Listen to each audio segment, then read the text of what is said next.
اعمال کی اصلاح کرم سے کر دے۔ الحمدللہ رب العالمین والصلاة والسلام علی سید المرسلین اما بعد فاعوذ باللہ من الشیطان الرجیم بسم اللہ الرحمن الرحیم۔ پڑھیے الصلاة والسلام علیک یا رسول اللہ وعلی آلک واصحابک یا حبیب اللہ۔ الصلاة والسلام علیک یا نبی اللہ وعلی آلک واصحابک یا نور اللہ۔ درود پاک پڑھنے کے بے شمار فضائل و برکات ہیں۔ کعبے کے بدر الدجا، طیبہ کے شمس الضحیٰ، دافع جملہ بلا، شافع یوم جزا، صلی اللہ علیہ وسلم کی ذات سبحان اللہ وہ کمال کی ذات ہے کہ آقا علیہ الصلوۃ والسلام کا ذکر کرنا، نبی پاک پر درود پڑھنا بھی کتنی بڑی برکت لاتا ہے۔ خلیفہ اول سیدنا صدیق اکبر رضی اللہ تعالیٰ عنہ فرماتے ہیں کہ نبی کریم علیہ الصلوۃ والسلام پر درود پاک پڑھنا گناہوں کو اس قدر جلد مٹاتا ہے کہ پانی بھی آگ کو اتنی جلدی نہیں بجھاتا، اور نبی کریم علیہ الصلوۃ والسلام پر سلام بھیجنا گردنیں یعنی غلاموں کو آزاد کرنے سے افضل ہے۔ درود و سلام پڑھنا سیکھو عاشق اکبر سے۔ نبی پاک کے سب سے قریبی ساتھی بتا رہے ہیں نا، ان سے زیادہ نبی پاک کا قرب کس نے پایا؟ وہ یار غار بھی تھے، یار مزار بھی ہیں، آج بھی نبی پاک کے ساتھ ہیں نا۔ وہ فرماتے آگ کو پانی اتنی جلدی نہیں بجھاتا ہے جتنا درود پاک گناہوں کو مٹا دیتا ہے۔ اور حدیث پاک بھی تو ہے نا، نبی پاک علیہ الصلوۃ والسلام فرماتے ہیں جس کا مضمون ہے کہ جو کوئی شخص مجھ پر ایک بار درود پاک پڑھتا ہے اللہ تعالیٰ اس پر 10 رحمتیں نازل فرماتا ہے اور 10 گناہوں کو مٹاتا ہے اور 10 درجات کو بلند فرماتا ہے۔ ایک درود رحمتیں برکتیں تو دیکھیں کتنی ہیں، تو پھر کیوں نہ چلتے پھرتے اٹھتے بیٹھتے درود پاک کا ورد کیا کریں۔ آج کل سوشل میڈیا نے ہمارا یوں سمجھیے کہ زندگی کا بہت بڑا حصہ لے لیا۔ فیملی ٹائم بھی اس نے لے لیا، نماز ٹائم بھی بہت سو کا لے لیا، قرآن ٹائم پہلے نہیں تھا اب سوشل میڈیا میں چلا گیا، تو اب زندگی میں اتنا سارا ٹائم ہمارا موبائل لے جاتا ہے۔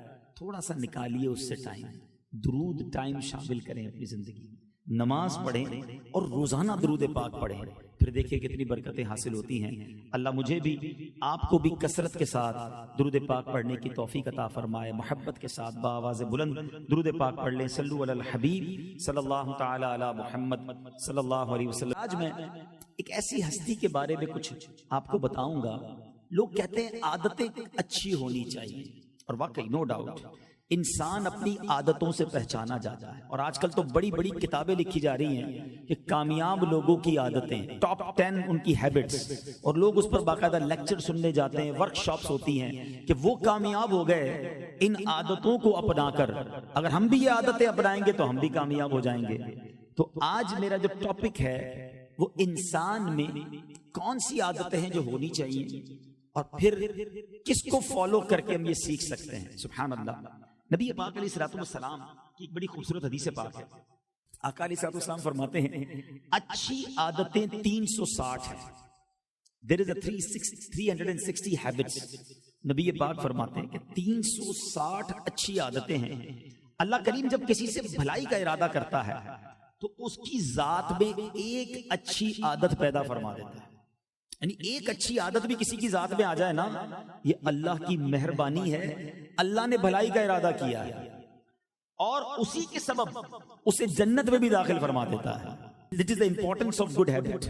اچھی عادت کی امپورٹنس سمجھیں کہ 360 ہیں ٹوٹل اچھی عادتیں۔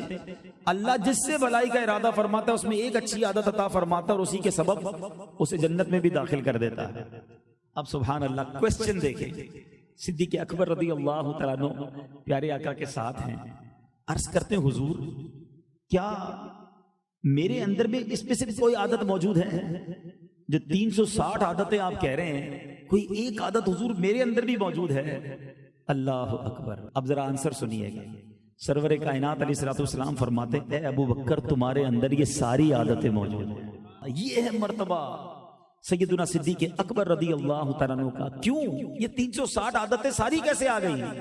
ساتھی کس کے تھے، دوست کس کے تھے، تربیت کس کی تھی؟ سبحان اللہ. نبی پاک علیہ الصلوۃ والسلام کے سفر و حضر میں ساتھی ہیں، ہر جگہ نبی پاک علیہ الصلوۃ والسلام کے ساتھ ہیں. اعلان نبوت فرمانے سے پہلے نبی پاک سے دوستی تھی. پیارے آقا علیہ الصلوۃ والسلام نے 40 سال کی عمر میں اعلان نبوت فرمایا، مگر کم و بیش جب نبی پاک کی عمر 20 سال تھی، جب سے صدیق اکبر رضی اللہ تعالیٰ عنہ نبی پاک کے دوست ہیں. اور اب جب نبی پاک علیہ الصلوۃ والسلام نے اعلان کیا، اللہ کی طرف بلایا، لوگوں نے بڑی مخالفت کی، بڑے مظالم کیے، مذاق اڑایا، مگر سبحان اللہ صدیق اکبر رضی اللہ تعالیٰ عنہ نے جیسے ہی سنا، سب سے پہلے کلمہ پڑھ کر نبی پاک کے دامن سے وابستہ ہو گئے. ایسی قربت تھی نا کہ 360 عادتیں، وہ ساری خوبیاں نبی پاک کی تربیت سے ان کو حاصل ہو گئی. میرا یہ موضوع نہیں ہے، مگر میں ایک ٹاپک کو ٹچ کرتا ہوا نکلوں گا. نبی پاک کے طریقے کو سنت کہا جاتا ہے، تو پیارے آقا علیہ الصلوۃ والسلام کی سنتوں پر عمل کر کے انسان اپنی عادتوں کو بہتر کر سکتا ہے. اچھا اب ہو گیا ہے ہمارے معاشرے میں، ماشاءاللہ یہاں بھی کافی سارے نیک نمازی لوگ نظر آ رہے ہیں. ویسے ہماری دعوت اسلامی میں بہت سارے لوگ سنتوں پر عمل کرتے ہیں، مگر ہوا یہ ہے کہ اب کسی سے بات کریں نا کہ جناب آپ سنتوں پر عمل کرتے ہیں، تو لوگ کہتے ہیں ہاں ہم کرتے ہیں. ذرا بتائیے کون کون سی سنتوں پر عمل کرتے ہیں؟ کہ بھی آپ اپنے ہی امتحان لے لیں، کسی اور کا نہ لیں. جتنے مجھے ابھی یہاں سن رہے ہیں، بعد میں چینل پہ سنیں. ذرا میں ایک سوال کرنا چاہتا ہوں، آپ اپنا امتحان لیں کہ پہلے تو مجھے کتنی سنتیں پتہ ہیں، اور اس کے بعد کتنی سنتوں پر میں عمل کرتا ہوں. تو پرابلم یہ ہوگا جب آپ اس پر غور کریں گے نا، تو شاید 10 12 15 سنتوں کے بعد ہماری بس ہو جائے گی. ہم کہیں گے ہاں میں سنت پر عمل کرتا ہوں، میرے چہرے پہ داڑھی ہے، میں سیدھے ہاتھ سے کھانا کھاتا ہوں، میں بسم اللہ پڑھ کے کھانا کھاتا ہوں، میں بیٹھ کر کھانا کھاتا ہوں، سر پہ جو امامہ باندھنے والے کہیں گے میں امامہ باندھتا ہوں، میں سنتوں والا لباس بھی پہنتا ہوں، میں سلام بھی کرتا ہوں. اور بتائیے، تو شاید اگلی 2 4 5 سنتوں کے بعد چیپٹر کلوز ہو جائے گا. ایسا نہیں ہے. نبی پاک کی صرف یہ 10 15 سنتیں نہیں ہیں، اور ہم نے انہی کو سنتیں سمجھ لیا. یاد رکھیے میٹھے اسلامی بھائیوں، ہم میں سے اکثر وہ ہیں جو لباس کی سنتیں اپنائے ہوئے ہیں، جو اپیرنٹ سنتیں ہیں، دکھنے والی سنتیں وہ تو اپنا لی ہم نے. داڑھی بھی رکھ لی، لباس بھی سنت والا پہن لیا، مذہبی نظر آنے بھی لگ گئے، کھانا بھی سیدھے ہاتھ سے کھایا. بریلینٹ، بہت اچھی بات ہے، مگر صرف یہی سنتیں نہیں ہیں. سچ بولنا بھی تو سنت ہے نا، حلال کمانا بھی تو سنت ہے، قرضہ وقت پر واپس لوٹانا بھی تو سنت ہے، وعدوں کی پاسداری بھی تو سنت ہے، پڑوسیوں کے ساتھ اچھا برتاؤ کرنا بھی تو سنت ہے، اپنی زوجہ کے ساتھ نرمی سے پیش آنا بھی تو سنت ہے، اپنے بچوں پر شفقت کرنا بھی تو سنت ہے، کاروبار کرنا ہے تو بات اپنی پوری کرنا، خالص چیز دینا، ملاوٹ سے بچنا بھی تو سنت ہے. ان سنتوں پر عمل کون کرے گا؟ صرف داڑھی رکھ لینا، صرف مذہبی نظر آ جانا اور کہنا میں سنتوں کا پیکر ہو گیا؟ نہیں میرے میٹھے اسلامی بھائیو، کردار کی سنتیں اور ہیں. جس کے چہرے پر سنت ہے اس کے اندر کردار کی سنت زیادہ ہونی چاہیے. ورنہ لوگ باتیں کرتے ہیں کہ دیکھو یار نبی پاک کی سنت، چہرے پہ سجائی، جھوٹ بولتا ہے، حرام کماتا ہے، وعدہ خلافی کرتا ہے، وقت پر پیسے نہیں لوٹاتا. یہ سمجھیے کہ نبی پاک کی اس پوری سیرت ہے. اللہ کرے کہ ہم لباس کی سنتیں بھی اپنائیں، ہم کردار کی سنتیں بھی اپنائیں، ہم اندر سے بھی نبی پاک کی سنتوں کے پیکر بن جائیں. یہ وہ عادتیں ہیں جو اگر ہمارے اندر آ جائیں تو پھر وہ دور آ سکتا ہے کہ ہمارے اسلاف وہ تھے کہ جن سے لوگ کاروبار کرتے تھے اور مسلمان ہو جاتے تھے، تبلیغ سے نہیں. جی ہاں، آج تو جا کر کسی کو پورا اسلام بتانا پڑتا ہے نا، تب جا کر اگر اس کو قرآن کی کوئی ڈیفینیشن سمجھ آ جائے، کوئی حدیث سمجھ آ جائے، کوئی آخرت کا خوف آ جائے، وہ کلمہ پڑھ لے، الگ بات ہے. پہلے کیا ہوتا تھا؟ پہلے کے دور میں کئی جگہوں پر تو بزنس ڈیلیگیشن گئے، عرب تجار گئے. کبھی جائیں فار ایسٹ کے اندر، آپ لوگ تو ٹریولر ہیں، بزنس کرتے ہیں، انڈونیشیا، ملائیشیا، سنگاپور، اب جائیں اس پوری پٹی پر کروڑوں مسلمان ہیں. صحابہ کرام نہیں گئے یہاں پر، ہسٹری پڑھیں. 300 400 500 سال پہلے یہاں اسلام پہنچا، اس سے پہلے نہیں تھا اسلام. کیسے پہنچا؟ وہاں عرب کے لوگ تجارت کرنے گئے تھے، بزنس کرنے گئے، مگر جب ان غیر مسلموں نے ان کی بزنس ڈیلنگ دیکھی، سچائی دیکھی، وعدوں کی پورا ہونا دیکھا، وقت پہ نماز پڑھتے ہونا دیکھا، ایمانداری دیکھی، کا اتنا اچھا مذہب ہے ان کا، کلمہ پڑھ کر مسلمان ہو گئے. پہلے ہمارے بزرگوں کے برابر میں پڑوسی کفار رہتے تھے، کافر پڑوسی ان کا اخلاق دیکھتے تھے کہ پڑوسی ایسا ہوتا ہے، اتنا خیال رکھنے والا، اتنا برداشت کرنے والا، جب یہ ایسے تو ان کے آقا کیسے ہوں گے، ان کا مذہب کیسا ہوگا، کلمہ پڑھ کر مسلمان ہو جاتا ہے۔ یہ وہ کردار کی سنتیں ہیں، یہ وہ کردار کی عادتیں ہیں۔ مجھے سچ بتائیے آج مسلمان کا کیا حال ہے؟ کیا ہم سے کاروبار کر کے کوئی مسلمان ہوگا؟ مسلمان پریشان ہے ہم سے کاروبار کر کے۔ آج مسلمانوں کی پروڈکٹ خریدنے میں ڈر لگتا ہے کہ نہیں یار، اپنے ملک کی جو ہے نا میڈ ان لگی ہوئی اسٹیمپ ہو تو دوائی کھانے میں ڈر لگتا ہے، پتہ نہیں اس میں بھی ملاوٹ نہ ہو۔ اپنے مسلمانوں کی پروڈکٹ خریدنے میں ڈر لگ رہا ہوتا ہے۔ سچ بتاؤ یہ ہم کیا کر رہے ہیں؟ یہ اسلام کی تعلیمات نہیں ہیں۔ ہمیں نبی پاک علیہ الصلوۃ والسلام کی سیرت اور ان کی عادتوں سے یہ سیکھنا ہے کہ ہمارے کردار میں یہ چیزیں اتر جائیں۔ اور آج سبحان اللہ جس ہستی کی ہم بات کر رہے ہیں، افضل البشر بعد الانبیاء، نبی پاک علیہ الصلوۃ والسلام کے یہ وہ صحابی ہیں کہ تمام انبیاء کے بعد، رسول بھی انبیاء جو ہیں سب کے بعد جو افضل ہیں وہ سیدنا صدیق اکبر رضی اللہ تعالیٰ عنہ۔ اور آپ کا اسم گرامی کیا ہے یہ بھی آج سیکھ لو۔ حضرت ابو بکر صدیق کا نام عبداللہ، کنیت ابو بکر، اور القابات صدیق و عتیق ہیں۔ صدیق کا معنی ہے بہت سچ بولنے والا۔ آپ زمانہ جاہلیت سے ہی، ابھی اسلام نہیں قبول کیا تھا، اس سے پہلے ہی آپ اس لقب سے مشہور تھے، ہمیشہ سچ بولتے تھے۔ عتیق کا معنی ہے آزاد۔ نبی پاک علیہ الصلوۃ والسلام نے آپ کو خوشخبری دی تھی، انت عتیق من النار، اے ابو بکر تم جہنم سے آزاد ہو۔ آپ کا یہ لقب ہی عتیق پڑ گیا۔ سبحان اللہ، آپ قریشی ہیں اور 7ویں پشت میں شجرہ نسب رسول اللہ صلی اللہ علیہ وسلم کے خاندانی شجرے سے مل جاتا ہے۔ آپ عام الفیل کے، یعنی جو ہاتھی والا واقعہ ہوا تھا، اس کے تقریباً 2.5 برس بعد مکہ مکرمہ میں پیدا ہوئے۔ نبی پاک اس ہاتھی والے واقعے کے 55 دن بعد پیدا ہوئے، اور حضرت صدیق اکبر رضی اللہ تعالیٰ عنہ 2.5 سال بعد، یعنی پیارے آقا اور صدیق اکبر رضی اللہ تعالیٰ عنہ کی عمر میں تقریباً 2.25 سال کا فرق تھا۔ صدیق اکبر رضی اللہ تعالیٰ عنہ وہ صحابی ہیں جنہوں نے آزاد مردوں میں سب سے پہلے نبی پاک علیہ الصلوۃ والسلام کی رسالت کی تصدیق کی اور ایمان لائے۔ آپ کے فضائل و کمالات اس قدر زیادہ ہیں کہ رسول اور انبیاء کرام کے بعد اگلے اور پچھلے تمام انسانوں میں سب سے افضل و اعلیٰ ہیں۔ اسلام کی خاطر لڑی جانے والی بہت سی لڑائیوں میں شریک ہوئے، صلح و جنگ کے تمام فیصلوں میں نبی پاک علیہ الصلوۃ والسلام کے وزیر و مشیر رہے۔ زندگی کے ہر موڑ پر نبی پاک علیہ الصلوۃ والسلام کا ساتھ دے کر جان نثاری کا حق ادا کیا۔ 2 سال 7 مہینے مسجد خلافت پر رونق افروز رہ کر 63 سال کی عمر میں 22 جمادی الاخری سن 13 ہجری پیر شریف کا دن گزار کر آپ نے وفات پائی۔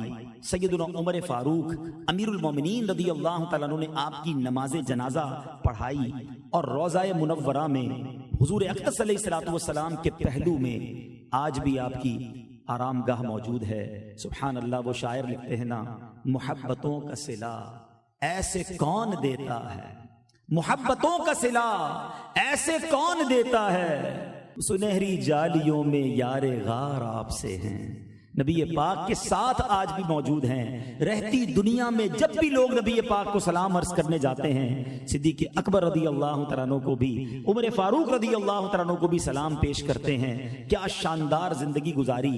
آپ کی زندگی کے بہت سارے پہلو ہیں۔ آج میں خاص طور پر صدیق اکبر رضی اللہ تعالیٰ عنہ کے عشق رسول، نبی پاک کے ساتھ جو ہجرت کے واقعے میں قربانی دی، پیارے آقا پر کس طرح اپنا مال خرچ کیا، یہ واقعات ہم نے کئی بار سنے ہیں، مگر آج میں کچھ اور پہلو آپ کو بتانا چاہتا ہوں۔ صدیق اکبر رضی اللہ تعالیٰ عنہ کو اللہ نے کیسے اور بھی کمالات سے نوازا۔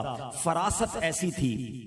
فراست کس کو کہتے ہیں کہ فراست کے معنی یہ ہے کہ اللہ تبارک و تعالی اپنے کرم سے اپنے اولیاء کے دلوں میں وہ چیز ڈالتا ہے جس سے ان کو اپنے باز آنے والے معاملات کی علم پہلے سے ہو جاتا ہے۔ صدیق اکبر رضی اللہ تعالیٰ عنہ کے بارے میں مشہور صحابی حضرت عبداللہ ابن مسعود رضی اللہ تعالیٰ عنہ فرمایا کرتے کہ میرے علم میں 3 ہستیاں ایسی گزری ہیں جو فراست کے بلند ترین مقام پر موجود تھیں، جن میں ایک امیر المومنین سیدنا ابو بکر صدیق رضی اللہ تعالیٰ عنہ ہیں۔ آپ کی فراست کیسی تھی کہ آپ نے اپنے بعد جس خلیفہ کو مقرر کیا حضرت عمر فاروق رضی اللہ تعالیٰ عنہ میں وہ خوبیاں دیکھ لی تھی کہ آپ ان کو مقرر کر کے گئے، اور اس کے بعد جو فتوحات کا سلسلہ شروع ہوا، جو آدھی دنیا پر اسلام کا پرچم لہرایا، حضرت عمر فاروق کو سلیکٹ کرنا یہ بھی حضرت ابوبکر صدیق رضی اللہ تعالیٰ عنہ کی ایک اعلیٰ فراست تھی۔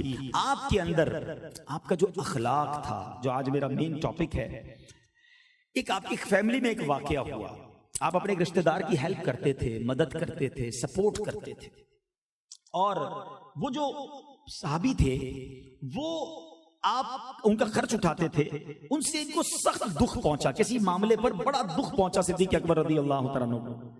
حضرت صدیق اکبر رضی اللہ تعالیٰ عنہ نے ان صحابی کا خرچہ روک لیا اور قسم کھائی کہ آئندہ میں کبھی اس کی مدد نہیں کروں گا۔ اب مثال کے طور پہ ہمارے ساتھ بھی ایسا ہو سکتا ہے، ہم کسی کی ہیلپ بھی کرتے ہوں، سپورٹ بھی کریں، ہمارا دل دکھا دے، اب دل دکھے گا تو ہم کہیں گے بس اب تو ختم، ایک تو اس کی اتنی محنت کروں، اس کی ہیلپ کروں، اس کو سپورٹ کروں، اور یہ میرے ہی خلاف بات کرے، میرا ہی دل دکھائے، ہم فوراً اس سے تمام ناطے بند کر دیتے ہیں، ہیلپ کا دروازہ بند کر دیتے ہیں۔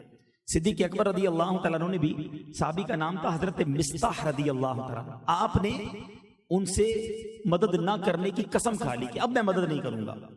اب آپ کے اس عمل پر قرآنی آیت نازل ہوئی، جبریل امین قرآن کی آیت لے کر آئے، سنیے گا ذرا قرآن کی آیت۔ اللہ تعالیٰ فرماتا ہے وَلَا يَأْتَلِ أُولُو الْفَضْلِ مِنْكُمْ وَالسَّعَةِ أَنْ يُؤْتُوا أُولِي الْقُرْبَى وَالْمَسَاكِينَ وَالْمُهَاجِرِينَ فِي سَبِيلِ اللَّهِ وَلْيَعْفُوا وَلْيَصْفَحُوا أَلَا تُحِبُّونَ أَن يَغْفِرَ اللَّهُ لَكُمْ وَاللَّهُ غَفُورٌ رَحِيمٌ۔ اللہ اکبر۔ صدیق اکبر نے جب یہ سنا کہ میری قسم کھانے پر رب کی طرف سے آیت نازل ہو گئی اور حکم الہی یہ ملا کہ معاف کر دیں، درگزر کریں، اور آخر میں کیا کہا کہ وہ چاہتے نہیں کہ اللہ تمہاری بخشش کرے، صدیق اکبر کہتے ہیں میں بخشش چاہتا ہوں مولا، میں نے معاف کیا، میں نے درگزر کیا، اپنی قسم کا کفارہ ادا کیا، اور پھر سے آپ نے وظیفہ جاری کر دیا، پھر سے آپ نے ان کی مدد کرنا شروع کر دی۔ اللہ اکبر۔ اس آیت کے تحت مفسرین کرام فرماتے ہیں کہ صدیق اکبر رضی اللہ تعالیٰ عنہ کا مرتبہ بھی پتا چلتا ہے کہ اللہ نے قرآن میں نے کیا کہا، فضل والے۔ آپ کو پتہ ہے سب سے زیادہ صدقہ دینے کا ثواب کس کو ہے؟ اب ذرا غور سے سنیے، اس آیت کے تحت بات جلدی سمجھ آ جائے گی۔ وہ رشتہ دار جو آپ سے کینہ رکھتا ہے، وہ رشتہ دار جو آپ سے دشمنی رکھتا ہے، زیادہ ثواب اس کو صدقہ دینے کا ہے نا۔ مشکل کام بندہ کہ اس کو کدھر سے دوں بھائی، سارا دن میری برائی کرتا ہے، سارا دن میرے خلاف۔ اللہ اکبر، کیا پیارا مذہب ہے کہ جب تم اسے تحفہ دو گے، اسے صدقہ بھجواؤ گے، اس کے گھر پہ عیدی بھجواؤ گے، کوئی سامان بھجواؤ گے، اس کے دل میں نرمی آ جائے گی اور محبت پیدا ہوگی، رشتہ داری جڑ جائے گی۔ یہ امتحان ہے تمہارا۔ دیکھیں یہ کوئی کمال نہیں ہے، مجھے آپ مثال کے طور پہ کوئی بھائی کھڑے ہوں اور مجھے کوئی تحفہ دیں، میں ان کا شکریہ ادا کروں، میں بھی کوئی قلم نکال کے دے دوں، یہ کیا کمال کیا؟ امتحان، عادت کہتے ہیں نا، عادت کا امتحان کب شروع ہوگا، اخلاق کا امتحان کب شروع ہوگا؟ جب آپ کے ساتھ کوئی بدتمیزی کرے، اور اب آپ کا ٹالرنس لیول کیا ہے، اب آپ کے برداشت کا لیول کیا ہے۔ لوگ کہتے ہیں جناب ہم شریف کے ساتھ شریف ہیں، بدماش کے ساتھ بدماش ہیں۔ مجھے آج تک سمجھ نہیں آئی کہ یہ بدماش والا بٹن لگا ہوا کدھر ہے آپ کے اندر، کہ جب کوئی بدماش آتا تو آپ بھی آستینے چڑھا کے شروع ہو جاتے ہیں۔ بھائی شریف آدمی شریف کے ساتھ بھی شریف ہوتا ہے، بدماش کے ساتھ بھی شریف ہوتا ہے، جبھی تو بدماش سدھرے گا نا۔ ایک گالی دے دے تو اچھا خاصا نیک نمازی کہتا ہے میں بتاتا ہوں، اور واقعی وہ بتاتا ہے میں کیا ہوں، وہ کہتا ہے میں بتاتا ہوں میں کون ہوں، وہ واقعی اتنی گالیاں دے گا کہ پتہ چل جاتا ہے وہ کون ہے۔ حیران ہو جاتے ہیں کبھی کبھی تو داڑھی والے مذہبی لوگ غصے میں آتے تو پتہ نہیں کیا کیا بول رہے ہوتے۔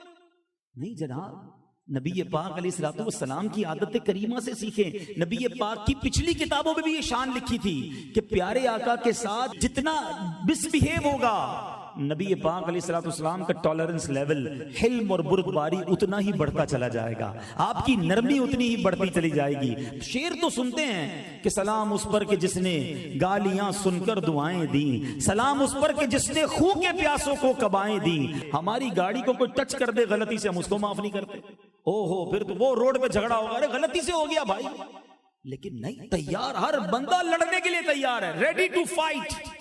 وہ آج کل آئٹم میں آتے ہیں ریڈی ٹو ایٹ، ایسا لگتا ہے ہر آدمی ریڈی ٹو فائٹ ہے، بس موقع دو دیکھو کیسی لڑائی کروں گا۔ یہ اسلام نہیں ہے۔ ہم اچھی عادتوں کے بارے میں سیکھ رہے ہیں، اسلام نرمی کا، درگزر کا. پھر سنو یار، یہ خدا کی قسم یہ آیت بار بار پڑھنے والی ہے. اللہ نے پہلے ایک حکم دیا، عادت بتائی، اور پھر اس کا ریوارڈ، اس کا انعام بتایا. وَلْيَعْفُوا وَلْيَصْفَحُوا، اور معاف کرو اور درگزر کرو. وَلْيَعْفُوا وَلْيَصْفَحُوا، معاف کرو، درگزر کرو. پھر اللہ خود فرماتا کیا چاہتے نہیں کہ اللہ تمہیں بخش دے؟ اللہ بخشنے والا مہربان ہے. وَاللَّهُ غَفُورٌ رَحِيمٌ. یقین کرو جب کوئی دل دکھائے نا، کوئی دل توڑے، کوئی تکلیف پہنچائے، انسان ہے، سب کے ساتھ ہوتا ہے ایسا، یہ آیت یاد کر لینا، صدیق اکبر کا یہ وصف یاد کر لینا کہ یا اللہ میں اسے معاف کرتا ہوں، تو مجھے معاف کر دے. تو نے صدیق اکبر کو تو قرآن میں فرمایا کہ اللہ بخشنے والا مہربان ہے، میں بھی ان کا غلام ہوں، صحابہ کا چاہنے والا ہوں.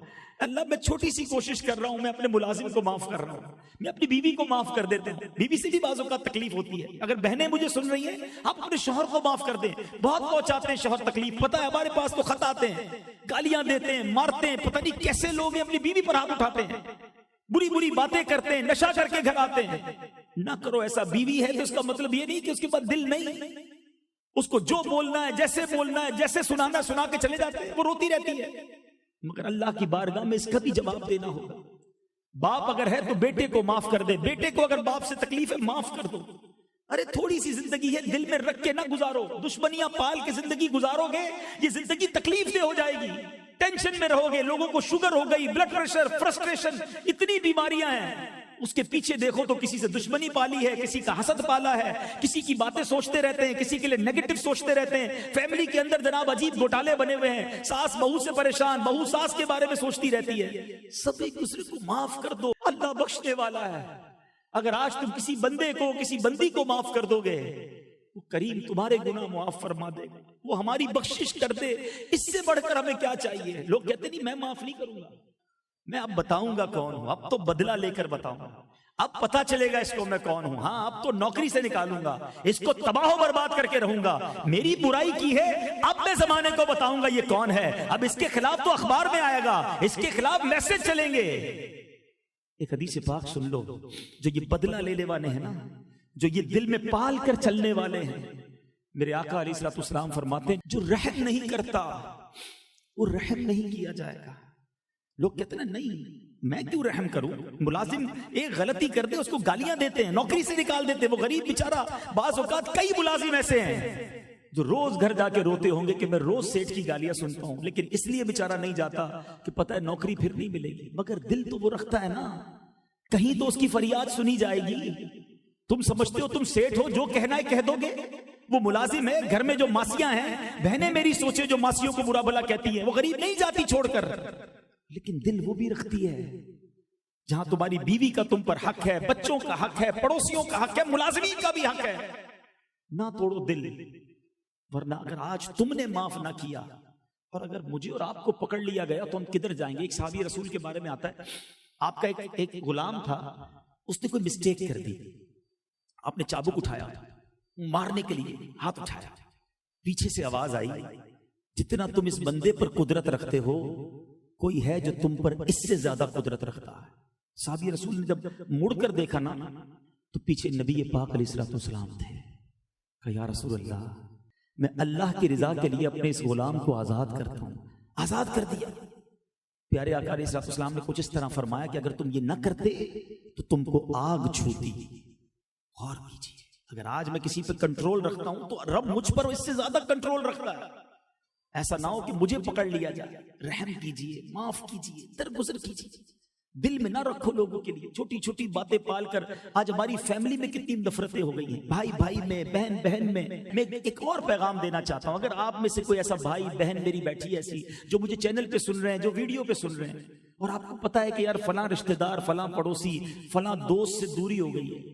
پتہ ہے کئی گھرانے کیوں دور دور ہیں. میاں بیوی 1 سال سے الگ الگ ہیں. انتظار کیا ہے؟ بیوی آ کر سوری بولے تو میں اس کو لے آؤں گی.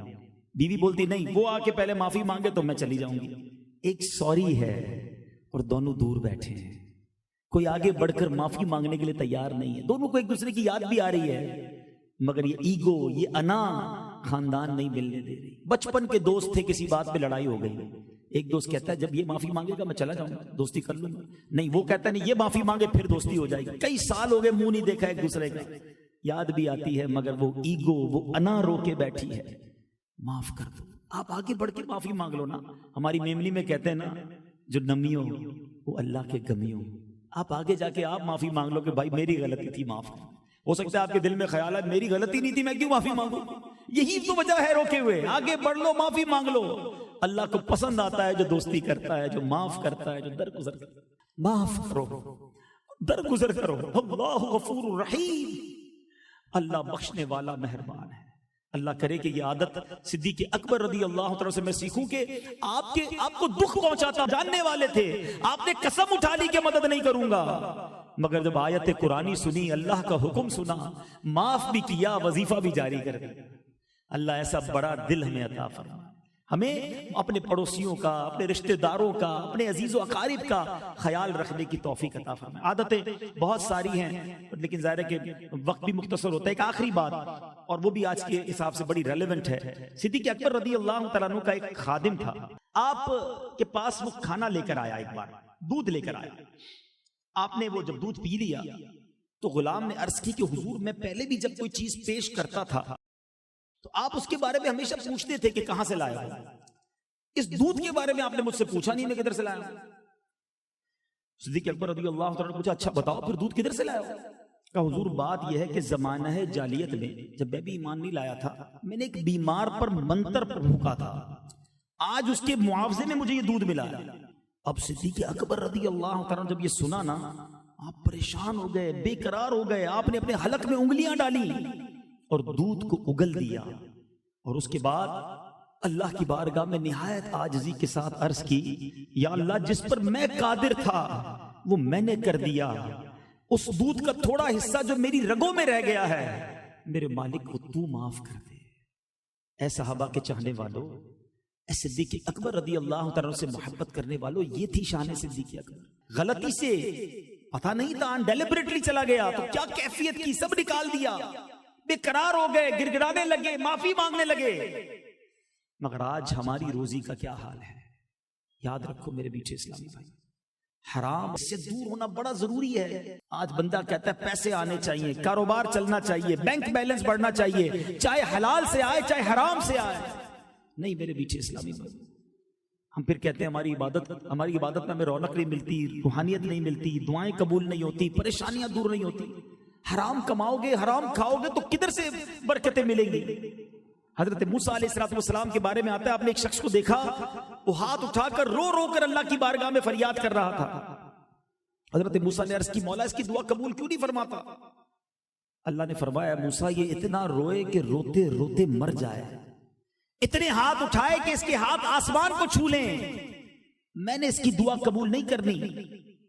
کہ اللہ کیا وجہ ہے؟ فرمایا موسیٰ وجہ یہ ہے کہ جو یہ کھاتا ہے وہ حرام ہے، یہ جو پہنا ہوا ہے یہ حرام ہے.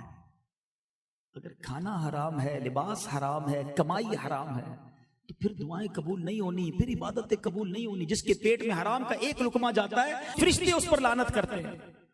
خدا را سمجھو جو میرے اور آپ کے نصیب میں ہے نا وہ کوئی چھین نہیں سکتا ہے، اور جو میرے اور آپ کے نصیب میں نہیں وہ کوئی دے نہیں سکتا ہے. صبر کرو، اللہ حلال میں ہی دے گا. جلد بازی، شارٹ کٹ کہ نہیں جناب حلال کمائیں گے تو پیچھے رہ جاؤں گا، ساری مارکیٹ آگے بڑھ گئی، سب نے بڑے بڑے بنگلے بنا لیے، میں تو کرائے کے گھر میں ہی رہ جاؤں گا.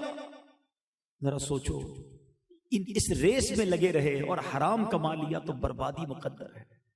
اللہ مجھے اور آپ کو یہ بات اللہ کرے میرے اور آپ کے دل میں راسخ ہو جائے کہ مجھے اور آپ کو ایک ایک لقمہ حلال کا کمانا ہے، ہمارے بچوں کو بھی حلال کھلانا ہے، ورنہ بچے بھی نافرمان ہو جائیں گے. صدقہ دو گے تو صدقہ بھی قبول نہیں ہونا ہے. صدیق اکبر رضی اللہ عنہ کی سیرت سے یہ سیکھ لیجیے. آخری بات، کچھ لوگوں کا ہے کہ نا شیطان بڑا مردود ہے نا، وہ ہمیں ایک عجیب سی فینومینا، ایک عجیب سی تھیوری سکھاتا ہے کہ یار ٹھیک ہے میں حرام کماتا ہوں، تھوڑا سا رشوت کا کام بھی ہو جاتا ہے، تھوڑا سود کی بھی ہو جاتی ہے سیٹنگ، کچھ ملاوٹ ہو جاتی ہے، لیکن میں صدقہ خیرات بہت دیتا ہوں، میں ہر سال حج بھی کرتا ہوں، عمرہ بھی کرتا ہوں، اور جناب غریبوں کی مدد بھی کرتا ہوں، تو یہ بیلنس ہو جاتا ہے. شیطان کہیں کسی ذہن کے کونے میں یہ ڈال رہا ہوتا ہے کہ یار جو تو ڈنڈی مارتا ہے نا وہ صدقہ خیرات کر کے ذرا برابر ہو جائے گا. یہ بہت بڑی شیطان کی طرف سے سمجھ لیں، یہ بڑا وار ہے، بڑی بھول ہے ہماری۔ پہلے ایک جملہ یاد کر لیں، اللہ پاک ہے اور پاک مال ہی قبول فرماتا ہے۔ اللہ، میرے ساتھ مل کر دوہراؤ، اللہ پاک ہے اور پاک مال ہی قبول فرماتا ہے۔ آپ حرام دے کر اللہ کو راضی نہیں کر سکتے۔ اب اس کو دنیاوی اگزامپل کے ذریعے سمجھیں کہ مثال کے طور پہ آپ کسی بادشاہ سے ملنے گئے اور بڑی زبردست پیکنگ ریپنگ کے ذریعے بڑی سی بوٹل اسے تحفے میں دے آئے۔ وہ بادشاہ کا یار زبردست تحفہ، آپ چلے گئے گھر پہ، جب وہ پیکٹ کھولا تو اس بوتل پیشاب ہو، ناپاکی ہو، بتاؤ بادشاہ خوش ہوگا یا ناراض ہوگا؟ پیکنگ بڑی اچھی تھی، ریپنگ بڑی اچھی تھی، اندر سے نکلا کیا؟ پیشاب، ناپاک۔ اللہ کی بارگاہ میں ناپاک مال دے کر سمجھتے ہو اللہ قبول کرے گا؟ اللہ کو ہمارے مالوں کی ضرورت نہیں ہے، وہ ہمارے دلوں کو دیکھتا ہے، ہماری نیتوں کو دیکھتا ہے۔ آپ 1 روپیہ حلال کا صدقہ کریں، اللہ اسے قبول فرمائے گا۔ تو اپنا ذہن بنا لیں۔ ایک اور بات یاد کر لو، بہت زیادہ حرام ہے تو بعض اوقات حرام بہت ہوتا ہے، سکون نہیں ہوتا۔ حلال تھوڑا بھی ہو وہ برکت والا ہوتا ہے، سکون والا ہوتا ہے، بچے فرما بردار ہوتے ہیں، نمازی ہوتے ہیں، نیک ہوتے ہیں، لڑائی جھگڑے گھر میں نہیں ہوتے۔ حرام مال دنیا میں بھی بربادی لاتا ہے، آخرت میں بھی بربادی لاتا ہے۔ اللہ مجھے اور آپ کو صدیق اکبر رضی اللہ عنہ کی سیرت سے یہ بھی سیکھنا نصیب فرمائے کہ ہم فقط حلال کمائیں۔ اب ہو سکتا ہے اس بیان سے کسی کا ذہن بن رہا ہو، سوچ رہا ہو کہ یار بات تو یہ ٹھیک کر رہے ہیں، مسلمان کو پتا تو ہوتا ہی ہے کہ میں غلط کر رہا ہوں، لیکن میں یہ کیسے چھوڑوں؟ میں سود چھوڑوں گا میری کمپنی بند ہو جائے گی، میں اگر حرام کام چھوڑ دوں گا تو بچوں کا کیا ہوگا، میری پوری فیکٹری، میرا پورا نظام ہی دھرم برم ہو جائے گا۔ بات تو مولانا صاحب ٹھیک کر رہے ہیں، مگر میں نکلوں کیسے؟ بعض اوقات لوگ اس طرح کی بات سن کر ڈبل مائنڈڈ ہو جاتے ہیں، ذہن بن رہا ہوتا ہے لیکن ہمت نہیں کر پا رہے ہوتے۔ میں ان کو ایک جملہ کہہ دیتا ہوں، بلکہ میں نے کئی بار اپنے بیانات میں یہ واقعہ سنا ہے، اسی لیے سنا رہا ہوں شاید کسی کے دل پر چوٹ لگ جائے۔ ایک بار ہم اٹلی میں تھے، اسی طرح کا رزق حلال پر بیان ہوا۔ ایک نوجوان میرے پاس آیا بیان کے بعد، اس کی آنکھوں میں آنسو تھے۔ کہتے مولانا صاحب بات تو آپ نے بہت اچھی کی ہے، حرام نہیں کمانا چاہیے، مگر میرا ایک اسٹور ہے اٹلی میں، ملان میں ملاقات غالباً ہوئی تھی، تو وہ کہتا ہے کہ میرا اسٹور ہے اور اس پہ میں شراب بھی بیچتا ہوں، اور یہاں یورپ میں اگر آپ شراب نہ بیچے نا تو اسٹور چلتا نہیں ہے۔ اب میں آپ کی بات تو سمجھ آ رہی ہے کہ میں حرام کما رہا ہوں، لیکن میں شراب نکال دوں گا تو نہ اسٹور کا کرایہ نکلے گا نہ میرے گھر کا خرچہ نکلے گا، میں کروں کہ آپ بتائیے؟ آپ نے کہا میں چھوڑنے کے لیے تیار ہوں۔ میں نے اس کو ایک جملہ کہا اور وہی جملہ میں آپ سب کو بھی کہہ رہا ہوں، اگر میرا کوئی بھائی ایسا بیٹھا ہے یا بعد میں یہ بیان سنے کہ اسے یہ فیل ہو رہا ہے کہ ہاں یار میں کاروبار میں یہ چیز غلط کرتا ہوں، مجھے چھوڑنی چاہیے لیکن میں چھوڑوں گا تو میرا کاروبار بیٹھ جائے گا، میں نے اس کو ایک جملہ کہا، میں نے کہا یہ بتاؤ تم حرام کما رہے ہو، اللہ کو ناراض کر رہے ہو؟ کہتا ہاں۔ تمہیں روزی مل رہی ہے؟ کہتا ہاں۔ میں نے کہا تم اللہ کو راضی کرو گے وہ روزی بند کر دے گا؟ وہ زارو کتار رونے لگا۔ کہتا بس اب مجھے سمجھ آ گئی، روزی دینے والا تو رب ہے نا، جب تم اللہ کو راضی کرو گے تو وہ روزی کیسے بند کر دے گا؟ وہ غیب سے تمہارے لیے دروازے کھولے گا، ہمت تو کرو۔ یقین کریں 1 یا 1.5 سال بعد میرا پھر جانا ہوا اٹلی، مجھے یاد نہیں تھا، وہ نوجوان مجھے ڈھونڈتے ڈھونڈتے ملا۔ کہتا آپ نے کہا تھا نا، میں نے اس دن سے شراب بیچنا بند کر دی، اللہ نے میری روزی میں اور برکت ڈال دی ہے، مجھے پتا نہیں کہاں سے روزی ملی مگر میرے رزق کے دروازے کھل گئے۔ اچھا یہ میرا کہنا نہیں ہے، یہ اللہ نے قرآن میں کہا ہے، اللہ نے قرآن میں وعدہ کیا ہے، آج سن لو، وَمَن يَتَّقِ اللَّهَ يَجْعَل لَّهُ مَخْرَجًا، جو اللہ سے ڈرے اللہ اس کے لیے راستہ نکالے گا، وَيَرْزُقْهُ مِنْ حَيْثُ لَا يَحْتَسِبُ، اللہ ادھر سے روزی دے گا جدھر تمہارا گمان بھی نہیں ہوگا۔ وَمَن يَتَوَكَّلْ عَلَى اللَّهِ فَهُوَ حَسْبُهُ، جو اللہ پر بھروسہ کرے اللہ اس کے لیے کافی ہے۔ بس وہ بھروسہ چاہیے، وہ یقین چاہیے، وہ ہمت چاہیے کہ بس مالک آج کے بعد حرام نہیں کماؤں گا۔ کچھ دنوں تک آزمائے جاؤ گے، یاد رکھنا ٹیسٹ ہوگا، ایسا نہیں مہینے کی 10 لاکھ آمدنی ہے اور آج آپ حرام چھوڑ دو تو کل سے وہ 12 لاکھ ہو جائے گی، 2 لاکھ ہو جائے گی، 1 لاکھ ہو جائے گی، آزمایا جائے گا، کھڑے رہنا، پھر دیکھو اللہ کیسے غیب کے خزانوں سے دے گا۔ بے شک تھوڑا بھی ہوا اللہ اس میں برکت ڈالے گا، سکون ڈالے گا، صحت ڈالے گا، بچوں کی خوشیاں ڈالے گا، تمہیں ٹینشن فری کر دے گا۔ ہمت میں رہو، اور آج یہ ہمت کر کے اٹھے۔ صدیق اکبر رضی اللہ تعالیٰ کا ذکر خیر ہوا ہے کہ کچھ بھی ہو جائے حرام نہیں کمانا، جھوٹ بول کے نہیں کمانا، ملاوٹ، رشوت اور سود کا کام نہیں کرنا، اللہ انشاءاللہ آپ کو حلال میں برکت ڈال دے گا۔ اللہ کریم ہم سب کو آج کے اس اجتماع اجتماع کی برکت عطا فرمائے، صدیق اکبر رضی اللہ تعالیٰ عنہ کا فیضان نصیب فرمائے۔ ایسی پیاری باتیں دعوت اسلامی کے مدنی ماحول میں سیکھی اور سکھائی جاتی ہیں، آپ بھی اس مدنی ماحول سے وابستہ رہیں، اجتماعات میں آتے رہیں۔ اگر ایسی سپیچز، ایسے بیان اور سننے ہیں تو مدنی چینل دیکھتے رہیے، انشاءاللہ سنتے رہیں گے، سیکھتے رہیں گے تو ہمارے دل پر بھی اثر ہونا شروع ہو جائے گا۔ میرے آمال